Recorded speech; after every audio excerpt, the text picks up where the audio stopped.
Welcome to Rukku's kitchen. ஈஸியான குயிக்காக morning breakfast பார்த்துடலாமா? ஃபஸ்ட்டு சப்பாத்தி மாவு நல்லா பிசைஞ்சு வச்சுக்கோங்க. இப்படி பிசைஞ்சு செஞ்சு பாருங்கள், உங்களுக்கு சப்பாத்தி நல்லா சாஃப்டாக வரும்.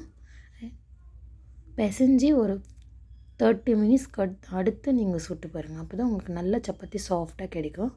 பச்சை பயிறு கிரேவி எப்படி பண்ணுறதுன்னு பார்த்துக்கலாம் வாங்க. எண்ணெய் ஊற்றிக்கோங்க, கடுகு போட்டுக்கோங்க. கடுகு நல்லா வெடிஞ்ச உடனே வெங்காயம் சேர்த்துக்கோங்க. வெங்காயம் நல்லா வதங்கின உடனே தக்காளி ஆட் பண்ணிக்கோங்க. தக்காளி வதங்கினக்கு அடுத்து பொன்னிறமாக டொமேட்டோ ஆட் பண்ணிவிட்டு வதக்கிக்கோங்க. அப்புறம் பச்சை பயிறு நான் ஏற்கனவே வேக வச்சு எடுத்து வச்சுருக்கேன், அது போட்டுட்டு கொஞ்சம் மஞ்சள் பொடி, உப்பு,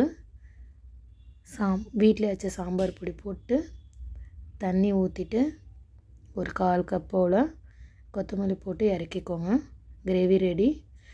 ஏற்கனவே பிசைஞ்சு வச்சுருந்தேன் சப்பாத்தி பாருங்கள் இப்போ எப்படி சாஃப்டாக வருது. இப்படி செஞ்சு பாருங்கள், வீட்டில் இருக்கிறவங்க எல்லோரும் நல்லா சாப்பிடுவாங்க. வீடியோ பிடிச்சிருந்தால் லைக் பண்ணுங்கள், கமெண்ட் பண்ணுங்கள், மறக்காமல் சப்ஸ்கிரைப் பண்ணிக்கோங்க.